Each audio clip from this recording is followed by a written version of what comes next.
السلام علیکم ناظرین، آپ دیکھ رہے ہیں اپنا یوٹیوب چینل۔ کہتے ہیں کتے کی دم کبھی سیدھی نہیں ہوتی، 100 سال بعد بھی کتے کی دم ویسی ٹیڑھی کی ٹیڑھی ہی رہتی ہے۔ عالمی خبروں کے مطابق اس وقت آذربائیجان اور آرمینیا کے درمیان ایک گھمسان کی لڑائی شروع ہے۔ 2020 میں بھی دونوں ممالک کے درمیان ایک لڑائی شروع ہوئی تھی اور 1 مہینے تک یہ جنگ جاری رہی تھی، جس میں آذربائیجان نے اپنے تمام علاقوں کو آزاد کروایا تھا جن پر غیر قانونی طور پر آرمینیا نے قبضہ جمائے رکھا تھا۔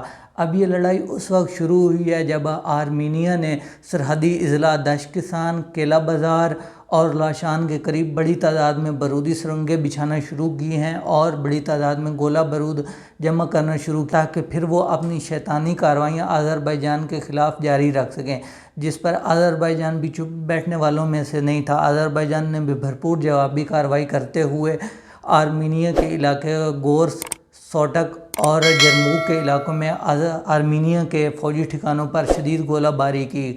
عالمی خبروں کے مطابق دونوں ممالک کے درمیان اس وقت شدید لڑائی جاری ہے اور کچھ خبروں کے مطابق 40 سے زیادہ آرمینیا کے فوجی مارے گئے ہیں جبکہ 10 آذربائیجان کے فوجی شہید ہوئے ہیں۔ جب 2020 میں دونوں ممالک کے درمیان جنگ شروع ہوئی تھی تو اس وقت ترکی آذربائیجان کا ساتھ دے رہا تھا جبکہ رشیا جو ہے وہ آرمینیا کا ساتھ دے رہا تھا، لیکن رشیا اور ترکی کے مصالحتی عمل سے دونوں ممالک کے درمیان سیز فائر قائم ہو گیا تھا اور ترکی اور روس نے مشترکہ طور پر اپنے فوجی وہاں پر ڈپلوائے کیے تھے تاکہ امن کی صورتحال کو قائم و دائم رکھا جا سکے۔ لیکن اس وقت پھر ایک طرح سے لڑائی دونوں ممالک کے درمیان شروع ہو چکی ہے اور رشیا پھر سے مصالحتی عمل کو آگے بڑھانے کے لیے پرعزم ہے اور رشیا کے مطابق جلد ہی دونوں ممالک کے درمیان سیز فائر کا معاہدہ طے پا جائے گا۔ 2020 میں آذربائیجان کی پاکستان اور ترکی نے بھرپور امداد کی تھی۔ آذربائیجان نے ترکی کے بنے ہوئے بیرکتر TB2 ڈرونز کا بے تحاشا استعمال کیا تھا جنہوں نے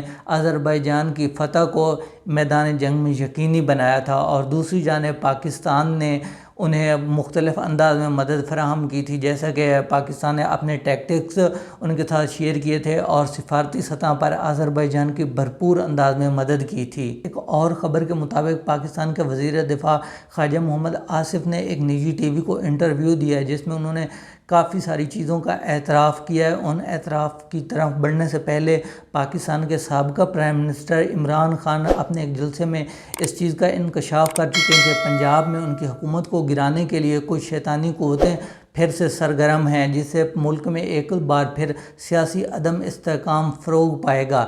لیکن اس انٹرویو میں خواجہ آصف سے جب پوچھا گیا تو انہوں نے بولا کہ ہاں وہ پنجاب میں PTI کی حکومت کو گرانے کے لیے پولیٹیکل جوڑ توڑ پر کام کر رہے ہیں، یعنی ایک بار پھر MNAs اور MPAs کی منڈیاں لگیں گی، لوگوں کے ضمیر خریدے جائیں گے اور PTI کی پنجاب میں حکومت کو ختم کیا جائے گا۔ لیکن عمران خان کے اس بیان کو کچھ لوگ محض ایک پولیٹیکل سٹیٹمنٹ کہہ رہے تھے، مگر آج خواجہ آصف کے اس سٹیٹمنٹ نے عمران خان کے پچھلے سٹیٹمنٹ کو سچا ثابت کر دیا ہے۔ ایک اہم شخصیت کی تقرری کے حوالے سے جب ان سے پوچھا گیا تو ان کا کہنا تھا کہ وہ اپنے تمام اتحادیوں کے ساتھ مشاورت میں ہیں اور انہیں اعتماد میں لیے بغیر وہ اس شخصیت کو اپوائنٹ نہیں کریں گے۔ یہ وزیر اعظم کا استحقاق ہے کہ وہ کس شخص کو اپوائنٹ کرتے ہیں۔ لیکن یہاں پر ایک بات ہے، جب پچھلا وزیر اعظم عمران خان ایک اہم شخصیت کو تعینات کر رہا تھا تو اس حوالے سے یہ سبھی خوف زدہ تھے، اور اس کا اعتراف ان کے ایک رہنما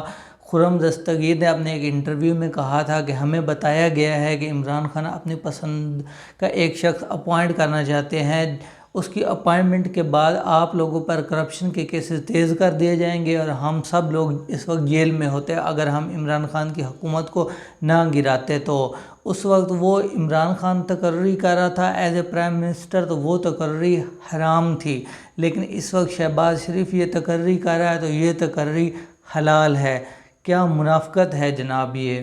اگلے سوال میں ان کی پورے ملک میں پارٹی پوزیشن کے بارے میں جب پوچھا گیا تو ان کا کہنا تھا کہ اس وقت پورے پاکستان میں ان کی پوزیشن کمزور ہے۔ پوزیشن کیوں کمزور ہے؟ پوزیشن ان کے کرتوتوں کی وجہ سے کمزور ہے۔ یہ مہنگائی کا نعرہ لگا کر اقتدار میں آئے تھے، لیکن حقیقت تو کچھ اور تھی۔ اس میں اپنے کرپشن کے کیسز ختم کرنا تھے اور پچھلی حکومت کو گرانا تھا۔ جب ان سے پوچھا گیا کہ یہ پوزیشن کیسے مضبوط ہوگی تو ان کا کہنا تھا کہ اگر میاں صاحب واپس آ جاتے ہیں تو ان کی پارٹی مضبوط ہو جائے گی، لیکن جس طرح کے حالات چل رہے ہیں، جس طرح کی مقبولیت اس وقت پی ٹی آئی انجوائے کر رہی ہے، اگر میاں صاحب کی واپسی کے بعد بھی یہی صورتحال رہی تو پھر کیا ہوگا، کیونکہ ان کے پاس آخری جو پتہ ہے وہ میاں صاحب ہیں۔ اگر میاں صاحب کی آمد کے بعد بھی یہی سب کچھ رہا تو پھر یہ کیا کریں گے۔ شکر ہے کم از کم انہوں نے اس چیز کا اعتراف تو کیا کہ اس وقت ملک میں ان کی پوزیشن کمزور ہے، اور وہ اس اعتراف کو اپنے پارٹی رہنماؤں کے ساتھ بھی شیئر کریں، جو صبح شام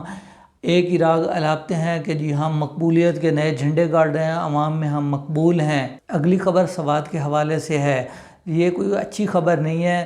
سوات کے بارے میں کافی کچھ خبریں آ رہی تھی کہ سوات میں ایک دفعہ پھر تحریک طالبان پاکستان منظم ہو رہی ہے، کیونکہ کچھ لوگوں کا کہنا تھا کہ انہوں نے پہاڑیوں پر تحریک طالبان کے رہنماؤں اور ان کے جنگجوؤں کو دیکھا ہے، لیکن اس کا ثبوت ہمیں کچھ یوں ملا ہے کہ کل امن جرگہ منعقد کیا گیا تھا، اور امن جرگے کے سربراہ پر ایک ریموٹ کنٹرول ڈیوائس کے ذریعے دھماکہ کیا گیا اور انہیں قتل کیا گیا۔ اس پورے دھماکے میں اب تک 8 بندے شہید ہو چکے ہیں، اور ان میں کچھ پولیس اہلکار بھی شامل ہیں۔ سیکیورٹی اداروں کو بھی اس بارے میں غور کرنا ہوگا کہ آیا یہ تحریک طالبان کس طرح پاکستان میں منظم ہو رہی ہے، یا یہ کس طرح ان کے سلیپر سیلز کام کر رہے ہیں۔ اگر کوئی اس طرح کے کیسز ہیں تو انہیں جڑ سے اکھاڑ پھینکا جائے اور پاکستان کے امن کو خراب کرنے کی ہر کوشش کو ناکام کیا جائے۔ عوام اس وقت پوری آپ کی طرف دیکھ رہی ہے اور عوام کی حمایت آپ کو حاصل ہے۔ اینڈ پہ جی ایک بونس خبر ہے، ڈالر پھر 2 روپے کے اضافے کے ساتھ اس وقت انٹرا بینک میں 234 روپے کا ٹریڈ ہو رہا ہے، اور اوپن مارکیٹ میں 240 سے بھی اوپر کا ٹریڈ ہو رہا ہے۔ اتنا ریٹ اوپر جانے کے بعد ملک میں مہنگائی کی ایک نئی لہر آئے گی اور غریب کا جینا دوبھر ہو جائے گا۔